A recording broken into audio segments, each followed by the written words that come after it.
Agora, assunto sério. Você sabia que mais de 33% das crianças brasileiras entre 5 e 9 anos de idade estão com excesso de peso? Gente, isso é um assunto muito preocupante. O último sábado que passou, agora dia 3 de junho, foi o dia da conscientização contra a obesidade mórbida infantil. Dados da Organização Mundial da Saúde, a OMS, indicam que no mundo o número de crianças obesas e com sobrepeso deve chegar a 75 milhões até 2025. Caso não haja uma intervenção para resolver esse problema. Gente, já é um problema de saúde gravíssimo no planeta, né? Pelo que a gente percebe. Então, por isso, a OMS faz um alerta, né? Combater a obesidade infantil mórbida é um dos principais desafios deste século. Essa doença pode ser provocada por diversos fatores, desde a alimentação rica em açúcares, gorduras, sedentarismo e aspectos genéticos, tá? E para a gente entender um pouco mais desse assunto, nós recebemos a nutricionista Carolina Summerfield e a psicóloga Dulciane Souza. Boa tarde, meninas. Sejam bem-vindas. Obrigada. Eu acho que a gente pode começar falando, antes da gente ir para os números e explicar sobre a obesidade, falar brevemente com um fator que eu acho muito importante, que é o não julgar, né? Porque às vezes a pessoa que não tem tendência ou que não é obesa, é só, né, parar de comer ou dar a coisa certa para o seu filho, ou seja, não dá pra gente julgar, porque a gente sabe que, como é tratada, a obesidade é uma doença, ou seja, para algumas pessoas não é fácil, né? Ou seja, tem que ter todo um acompanhamento, né, Carol? Exatamente. Quando as pessoas procuram, né, elas já estão um tanto fragilizadas por todo esse contexto. Então, cabe a nós profissionais realmente acolher essa família. E é uma conversa de entender onde que ocorreram, né? Onde se perdeu esse controle da situação. E é claro que a gente vai evoluindo, né, dentro do possível para que essa criança, né, acabe aderindo àquelas novas propostas de alimentação, novo estilo de vida e junto também a mãe. Então, precisa ter esse acolhimento. A família, na verdade, eu acho, né? Porque daí, não sei se muda tudo o que vai comprar no supermercado, ou seja, seria uma nova vida para a família, porque a criança vê muito o que a gente come, né? Até esse aspecto genético, né, que a gente citou ali no início, o que a genética influencia nessa obesidade? É em torno de 17% a 20%. O restante é o meio onde essa criança vive. Então, o que é o meio? É a casa, os hábitos alimentares da casa, ou na escola, como é que é a alimentação dos amigos ou da cantina dessa escola. Então, a gente tem o aspecto genético, mas isso que tu citou, assim, da família inteira mesmo se envolver é fundamental. Já a gente vai falar então sobre dicas, Carol, e agora eu quero falar com a Dulce, que é psicóloga, e vai falar um pouquinho pra gente do outro aspecto, né? Porque não é só mudar um aspecto físico, né? Sim. A pessoa tem que mudar um aspecto mental, ou seja, é todo um psicológico para uma nova vida, porque a gente sabe que o começo é bem sofrido. Sim. E assim, como tu falou antes, não é tão simples, né? Na verdade, é muito complexo, porque existem a família inteira, todos os hábitos alimentares dessa família. Então, não é assim simplesmente parar de comer, né? Então, existem outras coisas junto, como ela foi educada, como ela aprendeu o que é comida, o que ela relacionou comida. Às vezes, relacionamos comida com afeto, né? Sim, compensações. Então, compensações. Né? Então, tudo isso, é toda a dinâmica da família que tem que mudar. Não é só a criança. Os hábitos da mãe, do pai, da avó.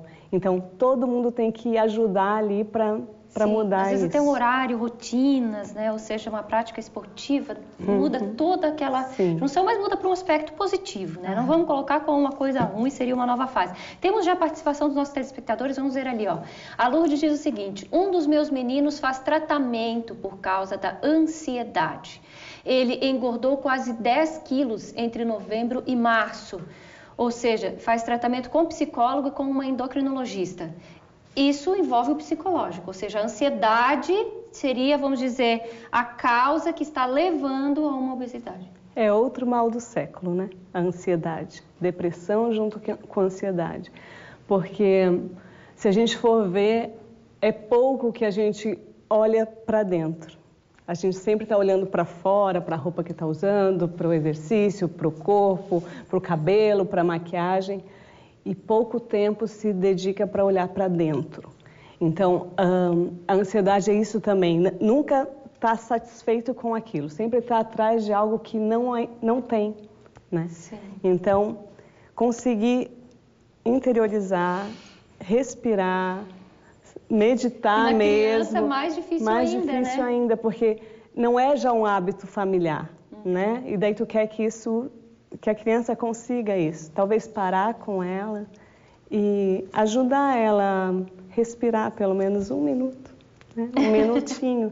Ah, vamos lá, você está com fome, você está mesmo, o que você está sentindo? Poder falar de emoções com a criança é bem importante também, ajuda nessa ansiedade. Só um pouquinho, Carol, nós temos uma outra participação, vamos ver o que diz. Claro. A Gisele Rodrigues, gostaria de saber se 26 quilos para uma criança de 4 anos é considerada obesidade infantil. A avaliação que a gente faz é pelo percentil, né? A gente tem uma margem que é entre 85 e 95 percentil. E aí depende muito de qual é a estatura dessa criança, né? Mas, em média, sim, 24 quilos para uma criança 26 quilos para uma criança de 4 anos já está classificada assim. Se ela está dentro da curva de estatura, ela está assim com obesidade. Ah, Carol, eu tenho uma pergunta que às vezes eu fico pensando, né? Porque quem tem filho sempre se preocupa com isso. Por exemplo, assim, a mãe identificou que o filho está acima do peso, ou seja, ela tem feito, né, algumas coisas, não está conseguindo equilibrar. Por exemplo, na criança, como se trabalhar isso até, vamos dizer, até ir numa nutricionista, mas assim no dia a dia, porque é difícil, né? A criança, ela não é como um adulto que compreende algumas coisas. E a gente vê ali, por exemplo, né? Não seria o caso daquela criança, mas vamos dizer uma criança de 4 anos. Todo um trabalho psicológico e nutricional, né? Porque é muito delicado, né? Imagina ver teu filho chorando porque ele quer comer alguma coisa. Ai, gente, eu fico muito triste, muito difícil. Uma estratégia que dá muito certo com crianças dessa faixa etária, 4, 5 anos, é fazer quadrinhos e estipular metas e desafios. Eles já compreendem isso. Então, assim, filho, vamos trocar, até montar a semana da lancheira juntos, a gente vai colocar negociar. Com criança, você precisa negociar. Se você não... os acordos. Os acordos, dá muito certo. Então, assim, do lado lúdico mesmo, né? Claro, vai ter todo o empenho a mais de montar aquela lancheira, mas se você negociou com ele isso antes, ele não vai sair bravo com aquela lancheira. Não, mas ele participou. Participou, foi o nosso combinado. E, sei lá, na quarta ou na sexta, vai na lancheira o que ele gosta muito de comer. O que também não pode ter um radicalismo de tirar tudo de uma vez. Então, com criança, assim, a dica que eu dou para essas mães é: comecem aos poucos e façam os combinados. Sem querer de um dia para o outro radicalizar. Não, agora você não come mais pão, agora não tem mais salgadinho, nunca mais vai ter refrigerante. Porque você vai numa festa no fim de semana, chega lá, tem refrigerante, tem um monte de coisa. Exato. Então, negocia. Lá na festa você vai tomar o refrigerante se você gosta, vai comer os brigadeiros que você gosta. Durante a semana a gente vai ter um dia. Então, pensem, para uma criança que comia 7 dias completamente errado, se ela passar a comer 2 dias... Já vai ser um ganho. Nossa, muito ganho, muito ganho. Muito bom. Então, meninas, muito obrigada. Dulce, obrigada por ter participado com a gente. Carol, um tema muito importante, renderia ainda muito mais assunto, né? Quem sabe a gente pode voltar para um outro dia, até porque a gente continua recebendo perguntas. Obrigada e sejam sempre bem-vindas aqui no programa. Obrigada.